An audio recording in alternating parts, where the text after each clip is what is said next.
운이 좋긴 좋다. 명품 선글라스를 낀 여자가 환하게 웃으며 포즈를 취했습니다. 암 한 번 더 걸리면 차도 뽑겠어. 옆에 선 중년 여성도 만면에 미소를 지으며 함께 셀카를 찍었습니다. 오빠 덕에 호강한다, 호강해. 근처에서는 한 남자가 리조트 직원과 이야기를 나누고 있었습니다. 여유로운 표정으로 고개를 끄덕이는 모습이 마치 이 모든 게 자신의 능력이냥 당당했죠. 이번 여행은 다들 제대로 즐기자고. 세 사람은 웃음을 터뜨리며 다시 사진을 찍었습니다. 행복해 보였죠. 아니, 적어도 그 순간만큼은 세상 부러울 게 없어 보이는 사람들이었습니다. 하지만 이들은 몰랐습니다. 이 화려한 여행이 곧 끝날 거라는 사실을요. 그리고 그 끝이 얼마나 참혹할지도요. 대체 이들에게 무슨 일이 벌어진 걸까요? 이 이야기는 한 여자에게서 시작됩니다. 지금 이 순간 그녀는 하와이가 아닌 다른 곳에 있었죠. 병원 침대 위에 누워서요. 이야기 시작 전에 잠시만 구독 버튼을 눌러주세요. 평범해 보이는 사람들의 놀라운 반전 이야기를 매일 전해드립니다. 댓글로 시청하고 계신 곳을 알려주세요. 감사한 마음으로 인사드리겠습니다. 그럼 이야기 바로 시작하겠습니다. 그날도 서은주는 약을 먹고 있었습니다. 간암 2기 판정을 받은 지 석 달째였죠. 항암 치료로 인해 몸은 날로 야위어 갔고 머리카락도 많이 빠진 상태였습니다. 거울을 볼 때마다 낯선 자신의 모습에 놀라곤 했죠. 약을 삼키자마자 속에서 메스꺼움이 올라왔습니다. 하지만 참았어요. 이 약을 먹어야 살 수 있다는 걸 알았으니까요. 은주는 천천히 물을 마시며 구역질을 가라앉혔습니다. 그때였죠. 거실에서 TV를 보고 있던 남편 강태준이 얼굴을 찌푸리며 다가왔습니다. 여보, 이게 무슨 냄새야? 은주는 고개를 들었습니다. 남편의 표정이 심상치 않았어요. 무슨 냄새? 이거, 뭐랄까, 이상한 냄새가 나. 죽은 사람 냄새 같은데? 암 치료 때문에 그런 거야? 그 순간 은주의 손이 멈췄습니다. 물컵을 든 손이 미세하게 떨렸죠. 죽은 사람 냄새라고요? 자기 아내한테 지금 그런 말을 한 거예요? 미안해. 내가 씻을게.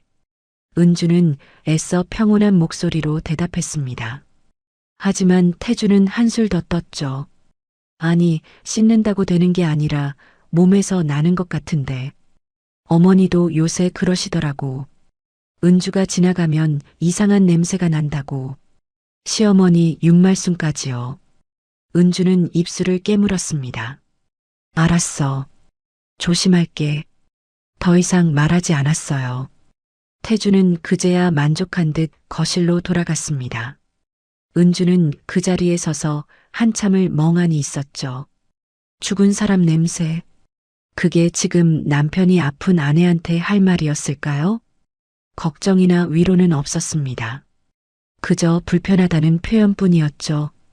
은주는 천천히 방으로 들어갔습니다. 그리고 거울 앞에 섰어요. 거울 속 자신은 확실히 예전과 달랐습니다. 야윈 얼굴, 빠진 머리카락, 창백한 피부. 하지만 그게 냄새를 운운할 이유가 될까요? 은주는 문득 깨달았습니다. 남편과 시댁 식구들이 자신을 보는 시선이요. 환자가 아니라 짐으로 보고 있다는 걸요. 치료비 들어가는 골칫거리. 빨리 나아서 집안일이나 하길 바라는 존재. 아니면 그것도 아니라면요. 은주는 침대에 앉았습니다. 지난 몇 달간의 기억이 스쳐 지나갔죠. 병원 진료에 남편은 한 번도 따라오지 않았습니다. 회사 일이 바빠서라는 말만 반복했죠. 시어머니는 문병도 오지 않았어요. 시누이 강미라는 전화 한 통 없었고요. 겉으로는 걱정하는 척했지만 실제로는 아무도 신경 쓰지 않았습니다. 내가 이렇게 당해야 하나? 은주는 조용히 중얼거렸습니다. 그리고 결심했죠. 이제부터는 모든 걸 숨기겠다고요. 사실 은주에게는 비밀이 있었습니다. 남편도 시댁 식구들도 모르는 비밀이요. 은주는 젊은 시절부터 미국 주식을 공부해 왔습니다. 아버지가 물려준 기업의 지분도 가지고 있었죠. 그 자산은 이미 상당한 규모로 불어나 있었어요. 하지만 결혼 후 한 번도 그 사실을 말하지 않았습니다. 왜냐하면 시댁의 성향을 알았으니까요. 만약 이 사실이 드러나면요, 틀림없이 더 큰 착취가 시작될 겁니다. 은주는 창밖을 바라보았습니다. 지금 이 순간부터 난 더욱 철저히 숨을 거야. 그녀의 눈빛이 차갑게 가라앉았습니다. 죽은 사람 냄새라고요? 좋아요. 그럼 정말 죽은 사람처럼 조용히 있어 주겠습니다. 하지만 그 끝이 어떨지는 당신들이 곧 알게 될 거예요. 다음 날 아침이었습니다. 은주는 평소보다 일찍 일어났어요. 남편과 시댁 식구들이 아직 자고 있는 시간이었죠. 그녀는 조용히 서재로 들어갔습니다. 이 집에서 유일하게 자신만의 공간이라고 할 수 있는 곳이었어요. 책장 뒤편에 숨겨둔 작은 금고가 있었습니다. 은주는 비밀번호를 누르고 금고를 열었죠. 안에는 서류 몇 장과 USB, 그리고 통장이 들어 있었습니다. 아버지. 은주는 조용히 중얼거렸어요. 돌아가신 아버지의 얼굴이 떠올랐죠. 아버지는 젊은 시절 작은 부품 공장을 운영하셨습니다. 처음에는 정말 작은 공장이었어요. 하지만 성실함과 기술력으로 조금씩 키워나가셨죠. 그러던 중 대기업과 납품 계약을 맺으면서 사업이 크게 성장했습니다. 아버지는 회사를 법인으로 전환하셨고 은주에게 지분 일부를 물려주셨어요. 은주야, 이건 내 몫이다. 아빠가 평생 모은 거니까 잘 지켜라. 그때는 어렸던 은주였지만 아버지의 말씀을 잊지 않았습니다. 결혼 후에도 그 지분은 은주 명의 그대로였죠. 하지만 남편에게는 한 번도 말하지 않았어요. 은주는 서류를 꺼내 펼쳐보았습니다. 주식 평가서였죠. 회사는 꾸준히 성장하고 있었고 지분 가치도 상당했습니다. 거기에 더해 은주는 미국 주식 투자도 해왔어요. 결혼 전부터 관심이 있어서 공부했던 분야였죠. 처음에는 작은 돈으로 시작했지만 시간이 지나면서 수익이 쌓였습니다. 테슬라, 애플, 마이크로소프트 같은 기업들이 성장하는 걸 일찍 알아봤거든요.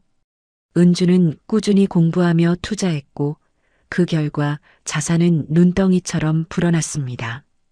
지금 은주가 가진 자산을 합치면요, 부동산을 제외하고도 수십억 원이 넘었어요.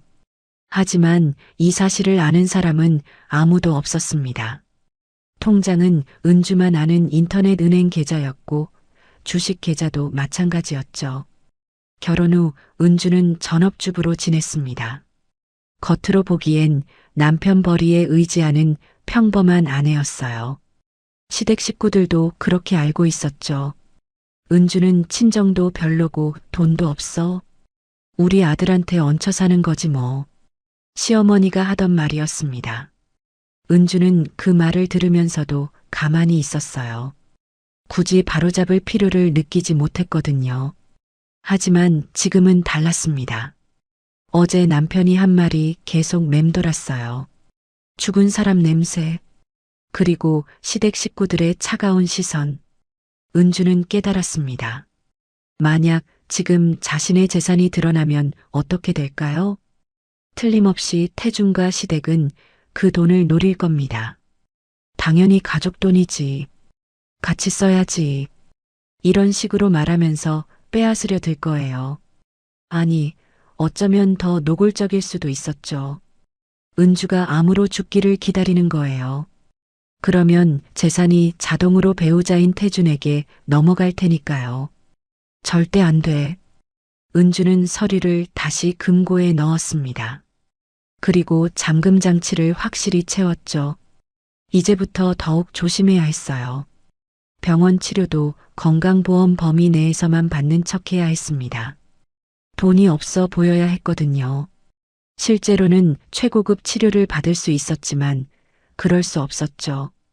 은주는 창밖을 바라보았습니다. 아침 햇살이 들어오고 있었어요. 조금만 더 참자. 조금만 더. 지금은 약한 모습으로 있어야 했습니다. 그래야 상대방이 방심하니까요. 은주는 서재를 나와 다시 방으로 돌아갔습니다. 거울 앞에 섰을 때 그녀의 눈빛은 어제와 달랐어요. 더 이상 상처받은 아내가 아니었습니다. 계획을 세운 사람의 눈빛이었죠. 기다려. 곧 알게 될 거야. 은주는 조용히 미소 지었습니다. 그 미소는 차가웠지만 동시에 단단했어요. 이제 시작이었으니까요. 드디어 수술 날이 다가왔습니다. 간암 2기 수술이 필요한 상태였어요. 의사는 말했죠. 수술은 성공률이 높습니다. 하지만 쉬운 수술은 아니에요. 가족분들과 잘 상의하세요. 은주는 고개를 끄덕였습니다. 하지만 가족들의 반응은 예상과 달랐어요. 그래, 수술 잘 받아. 난 회사 일이 있어서 못 가겠어. 남편 태준의 대답이었습니다. 시어머니 윤말순도 마찬가지였죠. 내가 나이도 있고 병원 분위기 싫어하잖아. 은주 혼자 잘할 수 있을 거야.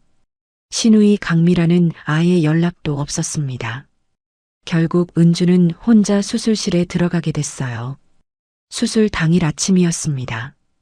은주는 병원 침대에 누워 천장을 바라보고 있었죠. 마취가 시작되기 전이었어요.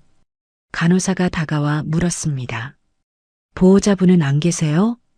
네, 사정이 있어서요. 은주는 담담하게 대답했습니다. 이미 예상했던 일이었거든요. 하지만 마음 한구석은 여전히 아팠어요. 그래도 수술인데 한 명쯤은 와주지 않을까? 그런 기대가 있었던 건 사실이었죠. 간호사는 안타까운 표정을 지었지만 더 이상 묻지 않았습니다. 곧 마취가 시작됐어요. 은주의 의식이 천천히 흐려졌습니다. 수술은 4시간 정도 걸렸어요. 다행히 성공적이었죠. 은주가 깨어난 건 회복실에서였습니다. 몸이 무겁고 아팠지만 살아있다는 게 느껴졌어요. 수술 잘 끝났습니다. 조금만 더 쉬세요. 의사의 목소리가 들렸죠. 은주는 희미하게 고개를 끄덕였습니다. 그리고 다시 잠에 빠져들었어요. 몇 시간 후 은주는 병실로 옮겨졌습니다. 여전히 혼자였어요. 간호사가 물과 간단한 식사를 가져다 줬죠. 가족분들한테 연락해 볼까요? 괜찮아요. 바쁘실 거예요. 은주는 쓴웃음을 지었습니다. 그때 핸드폰이 울렸어요. 병원 측에서 보관하고 있던 걸 돌려준 거였죠. 은주는 힘겹게 핸드폰을 집어들었습니다. 메시지가 몇 개 와 있었어요. 하나는 보험회사였습니다. 진단금 청구가 접수되었습니다. 은주는 눈을 깜빡였어요. 진단금? 내가 청구한 적 없는데? 이상했습니다. 보험은 가입해둔 게 있었지만 아직 청구하지 않았거든요. 은주는 보험회사에 전화를 걸었습니다. 고객님, 배우자분께서 이미 청구하셨는데요? 네. 며칠 전에 서류 접수하셔서 오늘 아침에 입금 완료됐습니다. 은주의 심장이 쿵 내려앉았습니다. 얼마가 입금됐나요? 7억 원입니다. 7억. 은주는 말문이 막혔어요. 그 돈이 어디로 갔죠? 배우자 명의 계좌로 입금됐습니다. 수익자가 배우자로 지정되어 있으셔서요. 은주는 핸드폰을 든 손이 떨렸습니다. 수익자 지정? 그건 결혼 초기에 남편이 부탁했던 거였어요. 만약을 위해서 서로 수익자로 해두자. 그때는 아무 생각 없이 동의했었죠. 하지만 지금 그게 이렇게 돌아올 줄은요. 은주는 전화를 끊었습니다. 그리고 남편 태준에게 전화를 걸었어요. 여보, 나 수술 끝났어. 그래. 잘 됐네. 태준의 목소리는 평소와 다름없었습니다. 그런데 보험금 말인데. 그거 내가 처리했어. 병원비도 나가고 할 게 많잖아. 7억이나 되는데 그걸 혼자 처리했어? 왜 문제라도 있어? 우리 부부잖아. 당연한 거 아냐? 태준의 말투는 태연했습니다. 오히려 은주가 이상하게 구는 것처럼 말했죠. 지금 어디야? 회사. 그런데 뒤에서 이상한 소리가 들렸어요. 파도 소리 같은 거였죠. 은주는 귀를 기울였습니다. 거기 무슨 소리 안 나? 아니, 아무 소리 안 나는데? 은주야, 나 회의 들어가야 돼. 나중에 병문안 갈게. 뚝. 전화가 끊어졌습니다. 은주는 핸드폰을 내려놓았어요. 뭔가 이상했습니다. 회사라면서 파도 소리가 들렸다고요? 은주는 SNS를 열어봤습니다. 신우이 강미라의 계정이었죠. 그리고 거기서 은주는 모든 걸 알게 됐습니다. 하와이 해변 사진, 시어머니, 신우이, 그리고 남편이 함께 찍은 사진이었어요. 업로드 시간은 오늘 오후. 은주가 수술을 받고 있던 바로 그 시간이었습니다. 가족여행, 하와이, 힐링, 행복. 은주는 핸드폰을 꽉 쥐었습니다. 아팠어요. 몸이 아닌 마음이 말이죠. 남편은 아내가 수술받는 날 7억을 빼돌렸습니다. 그리고 그 돈으로 가족들과 하와이로 떠났어요. 아내는 홀로 병원 침대에 누워 있는데 말이죠. 은주는 천천히 눈을 감았습니다. 눈물이 나올 것 같았지만 참았어요. 대신 다른 감정이 차올랐습니다. 분노가 아니었어요. 차가운 결심이었죠. 좋아. 이제 끝까지 가보자. 은주는 눈을 떴습니다. 그 눈빛은 더 이상 흔들리지 않았어요. 은주는 병실 침대에 누운 채 핸드폰을 응시했습니다. SNS 속 하와이 사진들이 계속 눈에 들어왔어요. 웃고 있는 남편과 시댁 식구들. 그들은 지금 이 순간에도 즐기고 있겠죠. 은주는 천천히 숨을 내쉬었습니다. 이제 시작이야. 그녀는 전화번호부를 열었어요. 그리고 한 사람에게 전화를 걸었죠. 정현우. 은주의 대학 동창이자 변호사였습니다. 은주야? 무슨 일이야? 현우의 목소리는 반가웠어요. 현우야, 지금 시간 괜찮아? 응, 말해봐. 목소리가 안 좋은데? 은주는 간단하게 상황을 설명했습니다. 수술 받은 것, 보험금이 빠져나간 것, 그리고 남편이 지금 하와이에 있다는 것까지요. 현우는 한동안 말이 없었어요. 미쳤네. 진짜 미친 거 아니야? 나도 그렇게 생각해. 은주야, 지금 바로 조치 취해야 해. 그 돈 추적해서 환수할 수 있어. 아니. 은주의 목소리는 차분했습니다.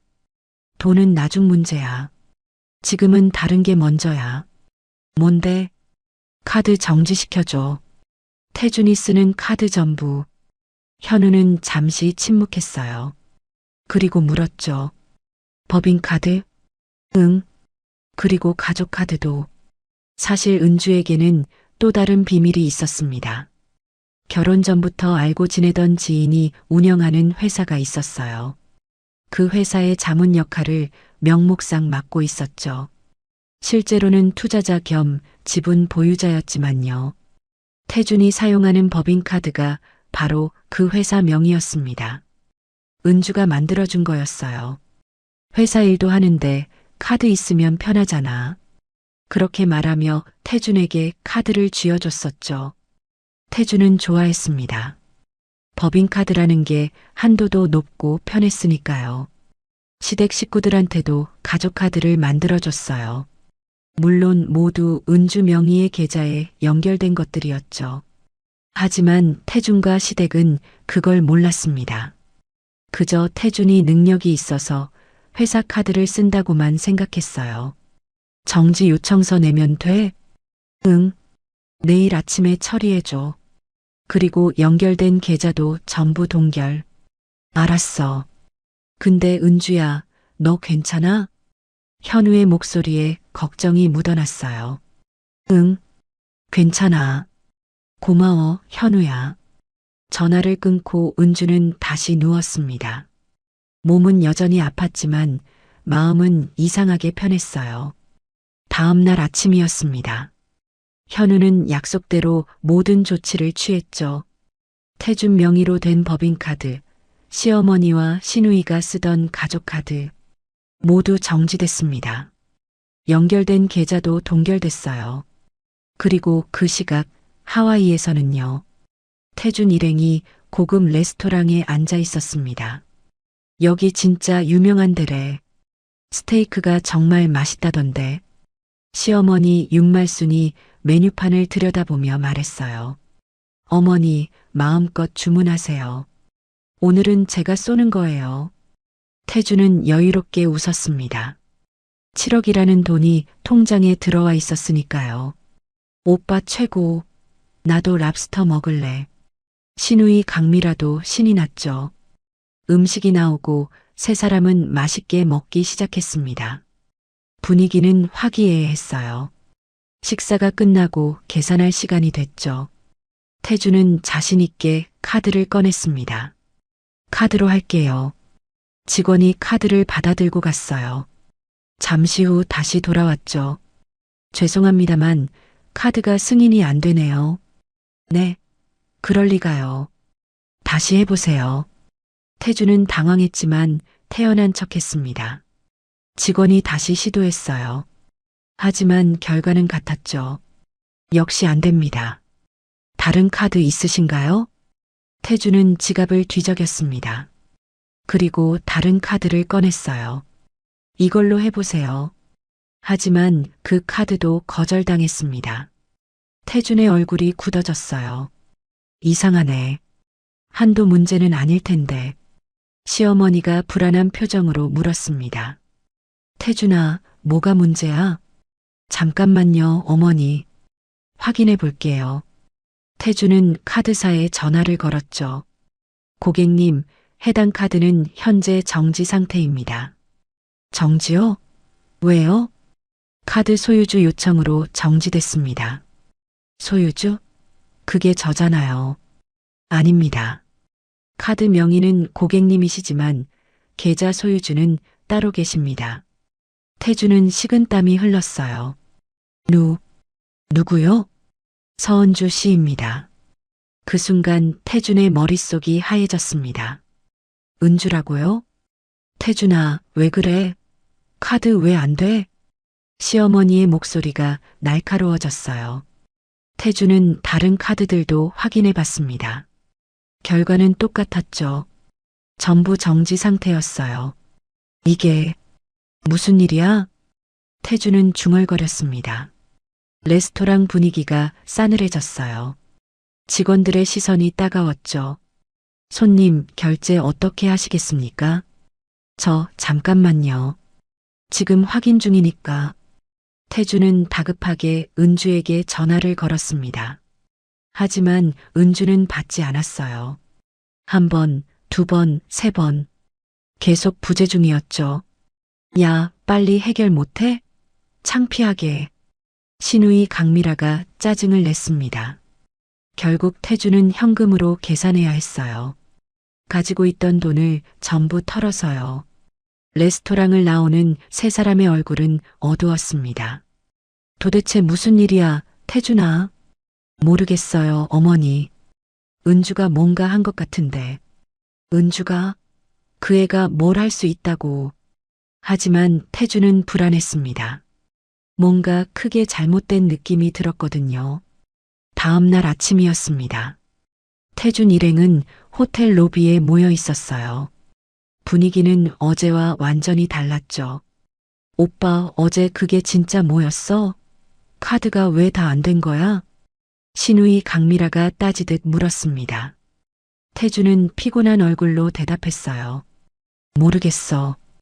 은주한테 계속 전화했는데 안 받더라고. 병원에 있으니까 못 받는 거 아냐? 시어머니 윤말순이 거들었죠.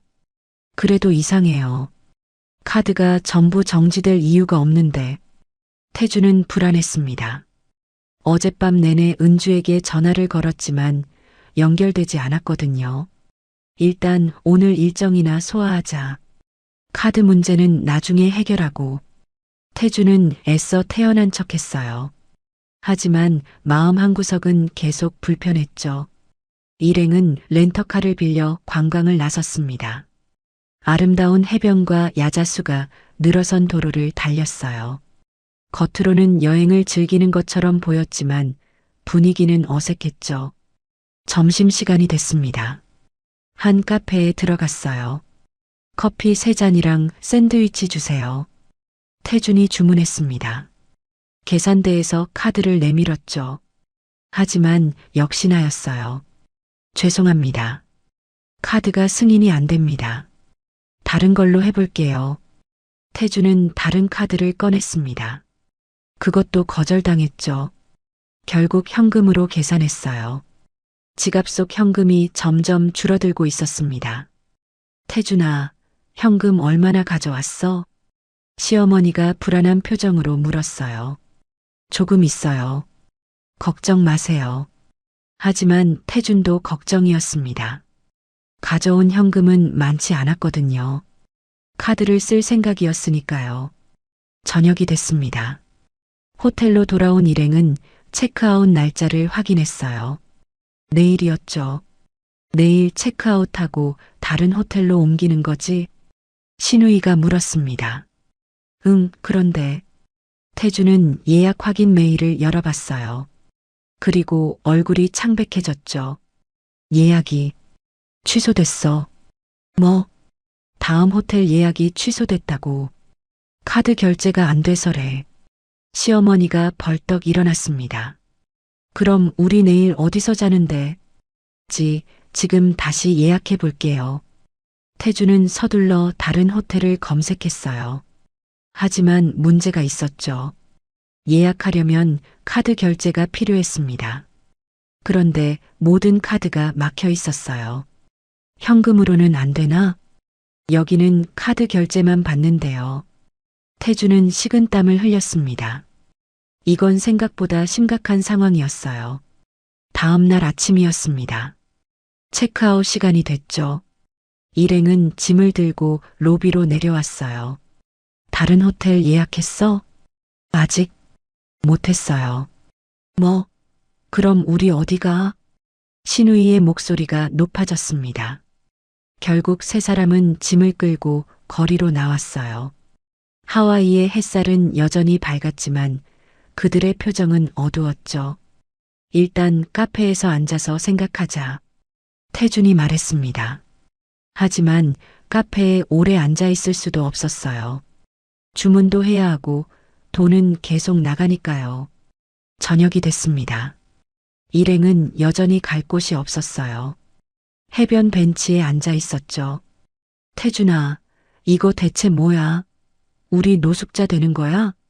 시어머니가 소리쳤습니다. 어머니, 조금만 기다려보세요. 은주한테 연락이 될 거예요. 하지만 은주는 여전히 전화를 받지 않았습니다. 문자도 익십만 될 뿐이었죠. 신우이 강미라가 짜증을 냈어요.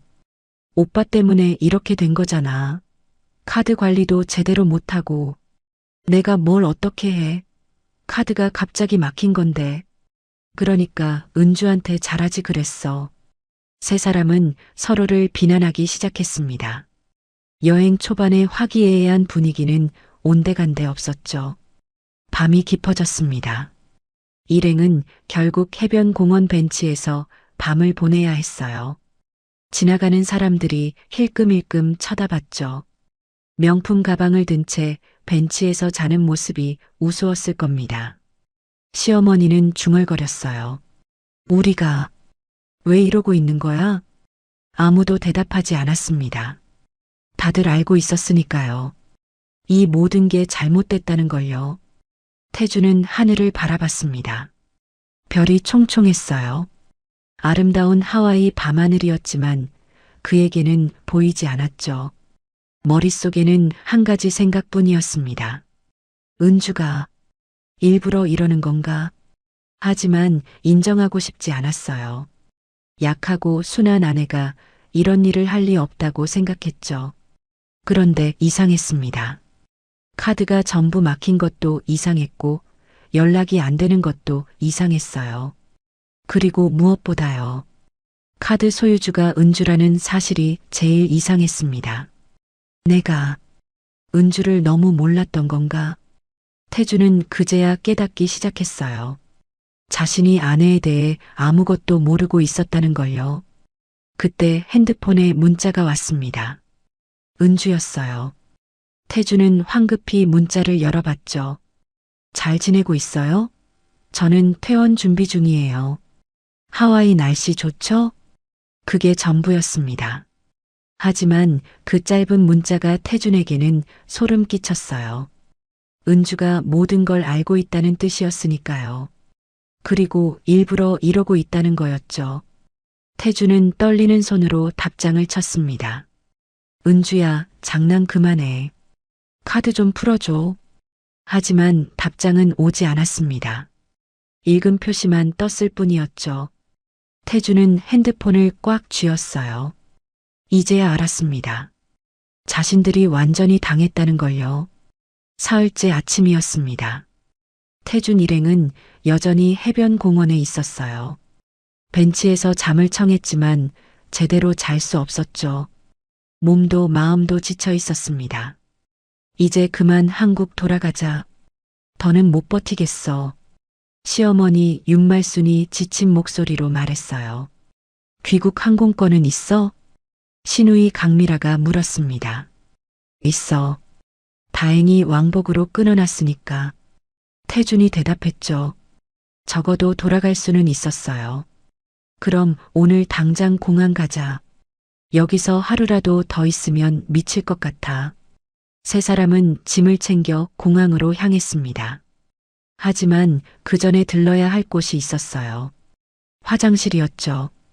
공공 화장실에서 세수라도 하고 가려던 겁니다. 태주는 해변가 공공 화장실로 들어갔어요. 서둘러 세수를 하고 나오려던 참이었죠. 그때였습니다. 바닥이 미끄러웠어요. 물기가 있었던 거죠. 태주는 중심을 잃고 넘어졌습니다. 발목을 심하게 삐끗했어요. 비명이 터져 나왔습니다. 통증이 엄청났거든요. 오빠, 무슨 일이야? 밖에서 기다리던 신우이가 달려왔어요. 태주는 바닥에 주저앉아 발목을 움켜쥐고 있었죠. 발목이. 시어머니도 황급히 달려왔습니다. 어머, 이게 무슨 일이야? 태준의 발목은 눈에 띄게 부어올랐어요. 제대로 디딜 수가 없었죠. 병원 가야겠어. 빨리. 일행은 택시를 잡아타고 가까운 병원으로 향했습니다. 응급실이었어요. 의사가 엑스레이를 찍고 진찰했죠. 인대가 심하게 늘어났네요. 골절은 아니지만 치료가 필요합니다. 지금 당장 치료해 주세요. 태준이 다급하게 말했어요. 비행기 시간이 얼마 남지 않았거든요. 응급 처치는 해드릴 수 있어요. 하지만 본격적인 치료는 입원이 필요합니다. 입원이요? 아니, 저 오늘 비행기 타야 하는데요. 그 상태로 비행기 타시면 위험합니다. 최소 며칠은 치료받으셔야 해요. 의사는 단호했습니다. 태주는 머리가 복잡했어요. 여기 더 있을 수도 없고 그렇다고 치료 안 받을 수도 없었죠. 일단 응급 처치만이라도 해주세요. 의사는 고개를 끄덕이고 처치를 시작했습니다. 깁스를 하고 진통제를 처방했어요. 그리고 계산서가 나왔죠. 응급 처치 비용은 $1,500입니다. 뭐요? $1,500? 태주는 깜짝 놀랐어요. 미국 의료비가 비싸다는 건 알았지만 이 정도일 줄은요. 카드로 할게요. 태주는 습관적으로 카드를 꺼냈습니다. 하지만 이미 알고 있었죠. 안 될 거라는 걸요. 역시나 카드는 거절당했어요. 현금으로 하셔야 할 것 같은데요. 간호사가 말했습니다. 태주는 지갑을 뒤졌어요. 남은 현금은 200달러 정도였죠. 돈이 부족한데요. 그럼 치료를 진행할 수 없습니다. 간호사의 말은 냉정했어요. 잠깐만요. 제가 다쳤는데 치료를 안 해준다고요? 응급처치는 했습니다. 추가 치료는 비용 지불 후에 가능해요. 태주는 당황했습니다. 시어머니와 시누이도 어쩔 줄 몰라 했죠. 어떡하냐, 태준아. 일단 나가요. 생각 좀 해봐야겠어요. 태주는 깁스한 발을 절뚝이며 병원을 나왔습니다. 밖에 나오니 더 막막했어요. 돈도 없고 카드도 막혔고 발까지 다쳤죠. 비행기라도 타고 가자. 한국 가면 치료받을 수 있잖아. 시누이가 말했습니다. 하지만 문제가 있었어요. 의사가 비행기 타면 위험하다고 했잖아. 그래도 어쩔 수 없잖아. 여기 더 있을 수 없어. 세 사람은 택시를 타고 공항으로 향했습니다. 하지만 공항 직원이 태준의 상태를 보고 고개를 저었죠. 죄송하지만 탑승이 어려울 것 같습니다. 의사소견서가 필요해요. 의사소견서요? 네, 비행 가능 판정을 받으셔야 합니다. 태주는 다시 병원으로 가야 했어요. 하지만 비용을 내지 못해 소견서도 받을 수 없었죠. 결국 공항에서도 쫓겨나듯 나왔습니다. 이제 어떡하지? 태주는 멍하니 앉아 있었어요. 발은 계속 욱신거렸고 진통제도 떨어졌죠. 시어머니가 울상을 지었습니다. 우리 여기서 죽는 거 아니야? 어머니, 그런 말씀 마세요. 하지만 태준도 불안했어요. 정말로 어떻게 해야 할지 모르겠었거든요. 그때 태준은 다시 은주에게 전화를 걸었습니다. 이번에는 받았어요. 여보, 무슨 일이에요? 은주의 목소리는 차분했습니다. 너무 차분해서 오히려 무서울 정도였죠. 은주야, 제발 좀 도와줘. 나 지금 발 다쳤어. 병원비도 없고 귀국도 못하고 있어. 그래서요? 은주의 대답은 짧았어요. 제발, 카드라도 풀어줘. 나 진짜 죽을 것 같아. 잠시 침묵이 흘렀습니다. 그리고 은주가 말했죠. 당신이 수술실 들어가는 날 나한테 뭐라고 했는지 기억나요? 죽은 사람 냄새 난다고 했죠. 그리고 7억을 들고 떠났잖아요. 태주는 할 말이 없었습니다. 지금 당신이 느끼는 게 뭔지 알아요? 그게 바로 내가 병실에서 혼자 느꼈던 거예요. 은주야, 조금만 더 있어봐요. 금방 익숙해질 거예요. 혼자 있는 거. 뚝. 전화가 끊어졌습니다. 태주는 핸드폰을 쥔 채 멍하니 있었어요. 이제야 깨달았습니다. 자신이 얼마나 큰 실수를 했는지요. 그리고 은주가 얼마나 무서운 사람인지도요. 일주일이 흘렀습니다. 태준 일행은 여전히 하와이에 갇혀 있었어요. 발목 상태는 나아지지 않았고 돈은 바닥났죠. 결국 한국 대사관에 도움을 요청했습니다. 귀국 지원을 받으시려면 절차가 필요합니다. 직원이 설명했어요. 얼마나 걸리나요? 최소 2주는 걸릴 겁니다. 2주라니요. 태주는 고개를 떨구었습니다. 그 시간을 어떻게 버티란 말인가요?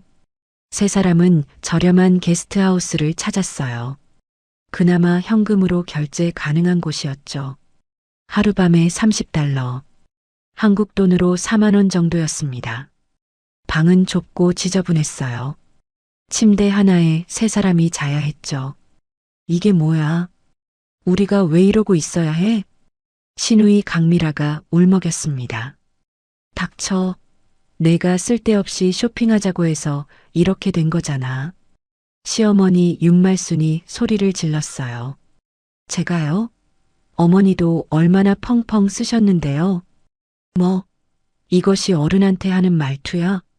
두 사람은 서로 싸우기 시작했습니다. 태주는 귀를 막고 싶었어요. 하지만 자신도 마찬가지였죠.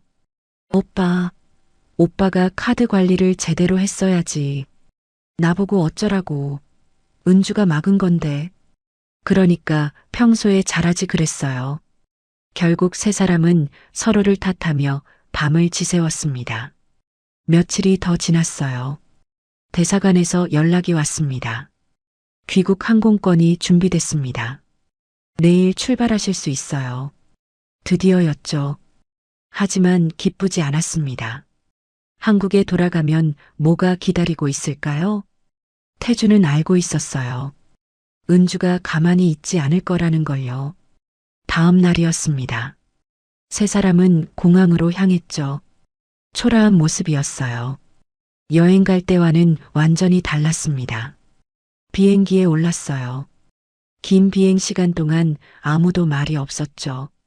각자 생각에 잠겨 있었습니다. 인천공항에 도착했습니다. 입국장을 나서는데 낯익은 사람이 서 있었어요. 정현우였습니다. 은주의 변호사 친구였죠. 강태준 씨? 누구세요? 정현우 변호사입니다. 서은주 씨의 대리인으로 나왔습니다. 태주는 긴장했어요. 무슨 일로요? 이건 법원 서류입니다. 현우는 서류 봉투를 건넸죠. 태주는 떨리는 손으로 봉투를 열었습니다. 이혼 소송 통지서였어요. 그리고 횡령 혐의로 인한 고소장도 들어 있었죠. 횡령이라니 그게 무슨 소리예요? 배우자 동의 없이 보험금을 임의로 인출하셨죠. 이건 명백한 횡령입니다. 그건 부부 사이잖아요. 법적으로는 별개입니다. 특히 수익자 변경 없이 임의로 인출한 건 문제가 됩니다. 태주는 말문이 막혔어요. 시어머니가 끼어들었습니다. 우리 아들이 무슨 잘못을 했다고 이래요. 어머님, 감정적으로 대응하시면 더 불리해집니다. 현우는 차갑게 말했죠. 그리고 이것도 전해드립니다. 현우는 또 다른 서류를 꺼냈어요. 집 명의도 서은주 씨였습니다. 지금 당장은 아니지만 조만간 퇴거 요청이 들어갈 겁니다. 뭐? 태주는 충격을 받았습니다. 집까지요? 그럼 우리 갈 데가 없잖아요. 그건 제 소관이 아닙니다. 변호사 선임하시고 연락 주세요. 현우는 명함을 건네고 돌아섰어요. 세 사람은 그 자리에 멍하니 서 있었죠. 공항을 나와 택시를 탔습니다. 집으로 가는 길이었어요. 차 안은 무거운 침묵뿐이었죠. 집에 도착했습니다.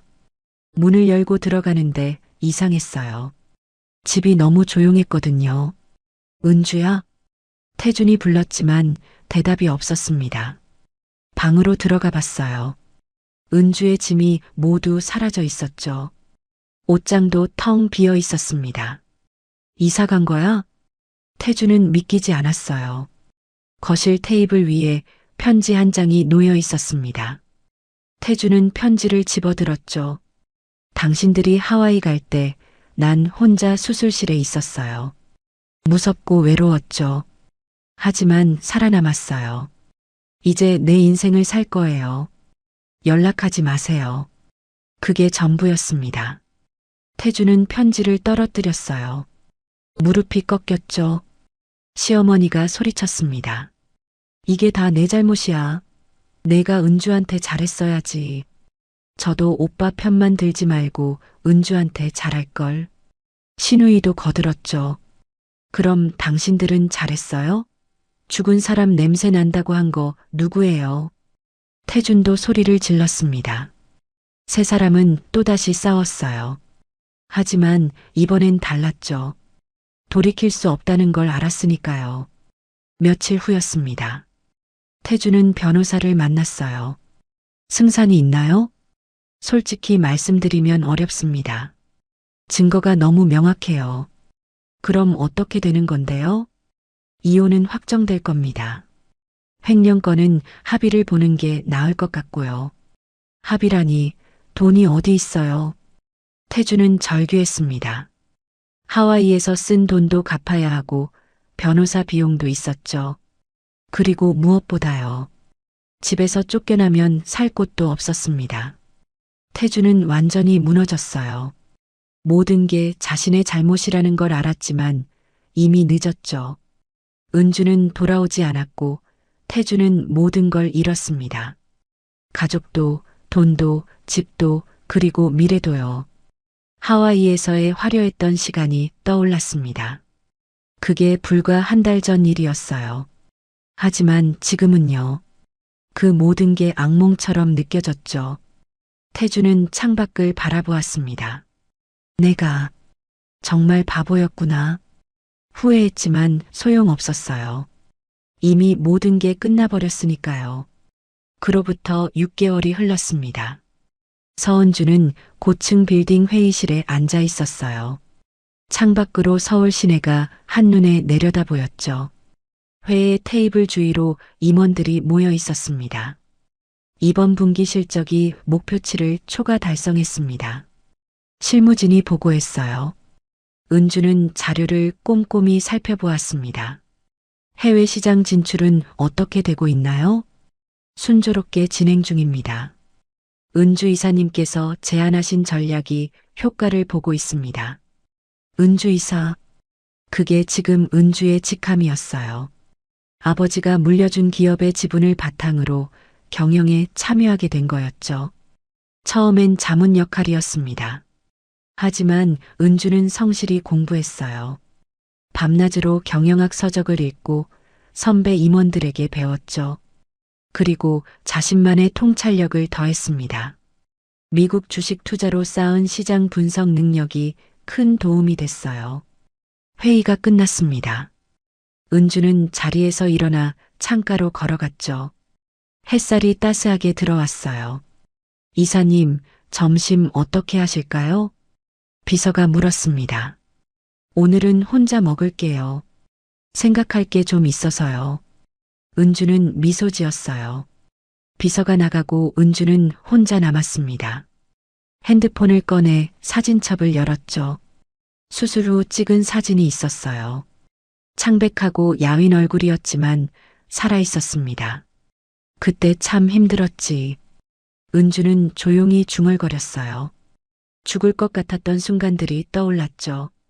남편의 모욕, 혼자 받은 수술, 보험금 횡령. 하지만 그 모든 게 은주를 더 강하게 만들었습니다. 더 이상 누구에게도 의지하지 않게 됐어요. 스스로 서는 법을 배웠죠. 오후가 됐습니다. 은주는 병원에 들렀어요. 정기 검진 날이었거든요. 상태가 아주 좋네요. 완치 판정 드려도 될 것 같습니다. 의사가 웃으며 말했죠. 감사합니다, 선생님. 은주는 진심으로 기뻤어요. 암을 이겨냈다는 게 믿기지 않았거든요. 병원을 나서는데 누군가 은주를 불렀습니다. 은주야. 돌아보니 정현우였어요. 현우야? 어떻게 여기서? 나도 건강검진 받으러 왔어. 우연이네. 두 사람은 근처 카페로 갔습니다. 커피를 마시며 이런저런 이야기를 나눴죠. 요즘 회사 일은 어때? 재밌어. 처음엔 걱정했는데 생각보다 잘 맞더라고. 너 진짜 대단해. 그 상황에서 이렇게까지 올라오다니. 현우는 감탄했습니다. 현우야, 그때 정말 고마웠어. 내가 없었으면 못했을 거야. 뭘 친구 사이에. 그나저나 태준 그 사람은 어떻게 됐어? 은주는 잠시 생각했어요. 잘 모르겠어. 이혼은 성립됐고 합의금 받았어. 그 후로는 연락 없어. 집은 내가 산 거였으니까 팔았어. 그 돈으로 지금 사는 아파트 샀고. 은주는 담담하게 말했습니다. 더 이상 태준에 대한 감정은 없었어요. 분노도 미움도 심지어 연민도 없었죠. 그저 지나간 일일 뿐이었습니다. 근데 은주야, 너 복수하면서 후회 안 했어? 현우가 조심스럽게 물었어요. 은주는 고개를 저었습니다. 아니, 한 번도. 오히려 그때 결단을 내리길 잘했다고 생각해. 왜? 만약 그냥 참고 살았으면 어땠을까? 계속 무시당하고 짐 취급받으면서 살았겠지. 그게 더 비참한 인생 아니었을까? 은주의 목소리는 단단했어요. 지금은 내가 원하는 걸 하고 있어. 내 능력으로 돈을 벌고 사람들한테 인정받고 이게 진짜 내 인생이야. 현우는 고개를 끄덕였습니다. 맞아. 넌 잘한 거야. 해가 저물어 갔어요. 은주는 자신의 새 아파트로 돌아갔습니다. 넓고 깨끗한 공간이었죠. 혼자 살기엔 조금 큰 평수였지만 은주는 좋았어요. 이 모든 게 자신의 것이었으니까요.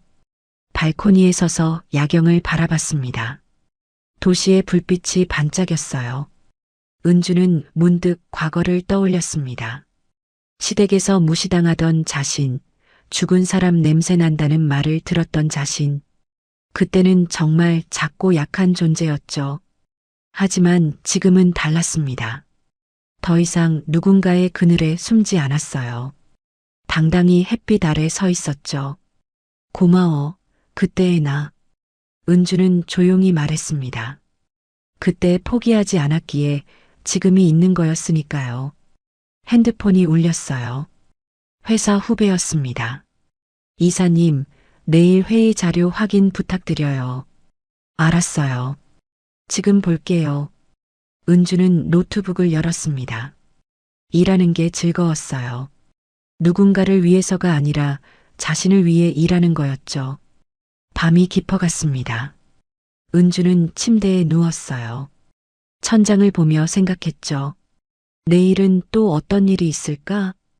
기대됐습니다. 두렵지 않았어요. 혼자서도 충분히 잘할 수 있다는 걸 알았으니까요. 은주는 눈을 감았습니다. 편안한 잠이 찾아왔어요. 악몽은 더 이상 없었죠. 대신 꿈이 있었습니다.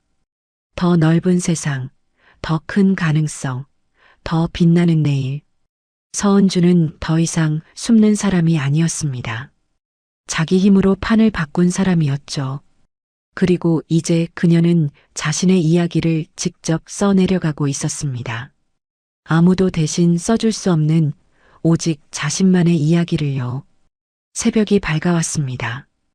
은주는 다시 일어나 회사로 향했어요. 오늘도 새로운 하루였죠. 그리고 은주에게는요. 매일이 새로운 시작이었습니다. 1년이 더 흘렀습니다. 서은주는 이제 회사의 핵심 인물이 됐어요. 이사에서 전무로 승진했죠. 해외 지사 설립 프로젝트를 성공적으로 이끈 덕분이었습니다. 그날도 은주는 바쁜 하루를 보내고 있었어요. 회의를 마치고 사무실로 돌아왔죠. 전무님, 손님이 찾아오셨는데요. 비서가 조심스럽게 말했습니다. 예약 없으신 분인데 꼭 뵙고 싶다고 하셔서요. 누군데요? 강태준이라고 하시던데요. 은주의 손이 잠시 멈췄습니다. 강태준. 1년 반 만에 듣는 이름이었어요. 로비에 계신가요? 네, 그쪽에서 기다리고 계십니다. 은주는 잠시 생각했어요. 그리고 고개를 끄덕였죠. 알았어요. 1층 카페로 오시라고 전해주세요. 네, 전무님. 은주는 자리에서 일어났습니다. 거울을 보며 옷매를 가다듬었어요. 단정한 정장, 자신 있는 표정. 과거의 은주와는 완전히 다른 모습이었죠. 1층 카페에 내려갔습니다. 구석 자리에 태준이 앉아 있었어요. 은주는 천천히 다가갔죠. 태준은 은주를 보고 놀란 표정을 지었습니다. 은주야. 오래간만이네요. 은주는 차분하게 말했어요. 태준은 말문이 막혔습니다. 눈앞의 은주는 기억 속 모습과 너무 달랐거든요. 세련된 옷차림, 당당한 자세, 빛나는 눈빛. 앉으세요. 무슨 일로 오셨어요? 은주가 먼저 앉았습니다. 태준도 어색하게 자리에 앉았죠. 한동안 침묵이 흘렀어요. 태준이 입을 열었습니다. 미안해. 짧은 한마디였어요. 뭐가요? 다. 태준은 고개를 숙였습니다. 그때 내가 정말 잘못했어. 내가 아플 때 옆에 없었고, 보험금도 몰래 가져갔고, 하와이도 갔고. 은주는 아무 말 없이 태준을 바라봤어요. 지금 와서 변명 같지만 난 정말 몰랐어. 내가 그런 사람인 줄. 아니, 내가 너한테 얼마나 나쁜 짓을 했는지도 몰랐어. 태준의 목소리가 떨렸습니다. 하와이에서 그 지옥 같은 시간을 겪고 나서야 깨달았어. 내가 얼마나 오만했는지, 얼마나 이기적이었는지. 은주는 여전히 조용했어요. 지금은 어떻게 지내세요? 은주가 물었습니다. 태준은 쓴웃음을 지었죠. 보다시피야. 작은 회사 다니고 있어. 월급도 많지 않고. 어머님과 미라 씨는요? 연락 안 해. 다들 나 탓만 하니까. 차라리 안 보는 게 나아. 태준은 초라했습니다. 과거의 허세는 온데간데 없었죠. 그래서 오늘 왜 오신 거예요? 용서를 바라는 건 아니야. 그럴 자격도 없는 거 알아. 태준은 은주를 똑바로 바라봤어요. 그냥 미안하다는 말을 하고 싶었어. 그리고 너한테 고맙다는 말도. 고맙다고요? 응. 내가 그때 날 버린 덕분에 난 정신 차렸거든. 만약 내가 그냥 참고 살았으면 난 평생 그렇게 살았을 거야. 내가 얼마나 소중한 사람인지도 모르고. 은주는 아무 표정도 짓지 않았어요. 지금 와서 깨달아봤자 소용없잖아요. 알아. 그래도 말하고 싶었어. 태준은 일어섰습니다. 더 이상 방해 안 할게. 잘 지내, 은주야. 아니, 전무님. 태준은 돌아서려다 멈췄어요. 그리고 마지막으로 말했죠. 너 정말 멋있더라. 은주는 대답하지 않았습니다. 태준이 카페를 나갔어요. 은주는 그 뒷모습을 조용히 바라봤죠. 아무 감정도 잃지 않았습니다. 동정도 분노도 미련도 없었어요. 그저 지나간 사람일 뿐이었죠. 은주는 커피를 한 모금 마셨습니다. 창밖으로 태준이 걸어가는 모습이 보였어요. 구부정한 어깨, 느린 걸음. 저 사람도 자기 인생을 살겠지. 은주는 생각했습니다. 그게 태준의 몫이었어요. 은주가 해줄 수 있는 건 아무것도 없었죠. 사무실로 돌아왔습니다. 비서가 물었어요. 괜찮으세요? 응, 괜찮아. 은주는 미소 지었습니다. 다음 일정 뭐지? 오후 3시에 투자자 미팅 있으세요. 알았어. 자료 준비해줘. 은주는 다시 일에 집중했어요. 태준과의 만남은 잠깐의 해프닝일 뿐이었죠. 저녁이 됐습니다. 은주는 퇴근길에 한강을 걸었어요. 바람이 시원했죠. 핸드폰을 꺼내 사진을 찍었습니다. 노을이 아름다웠거든요. SNS에 올렸어요. 오늘도 좋은 하루였습니다. 댓글이 달리기 시작했죠. 회사 동료들, 친구들, 지인들. 전무님 멋져요. 저도 배우고 싶어요. 은주는 댓글들을 보며 웃었습니다. 자신을 응원해주는 사람들이 있다는 게 감사했어요. 집에 도착했습니다. 샤워를 하고 편한 옷으로 갈아입었죠. 소파에 앉아 와인을 한 잔 따랐어요. 창밖의 야경을 바라보며 생각했습니다. 오늘 태준을 만난 것에 대해서요. 후회는 없었어요. 오히려 확인한 것 같았죠. 자신이 정말로 과거와 결별했다는 걸요. 더 이상 그 시절의 은주가 아니라는 걸요. 은주는 와인을 한 모금 마셨습니다. 달콤하면서도 씁쓸한 맛이었어요. 인생 같다는 생각이 들었죠. 핸드폰이 울렸습니다. 정현우였어요. 은주야, 내일 저녁 시간 돼? 왜? 축하해주고 싶어서. 전무승진했다며? 어떻게 알았어? 뉴스 떴더라. 우리 은주 대단하네. 은주는 웃었습니다. 그래, 내일 보자. 좋아. 내가 쏠게. 전화를 끊고 은주는 다시 창밖을 바라봤어요. 내일은 또 어떤 일이 있을까요? 기대됐습니다. 두렵지 않았어요. 은주는 이제 알았으니까요. 자신이 얼마나 강한 사람인지를요. 그리고 앞으로 얼마나 더 성장할 수 있는지를요. 밤이 깊어갔습니다. 은주는 침대에 누워 눈을 감았어요. 편안한 잠이 찾아왔죠. 내일도 모레도 그 이후로도요. 서은주의 이야기는 계속될 것입니다. 더 멋진 이야기로요. 지금까지 사연 빛나는 밤이었습니다. 감사합니다.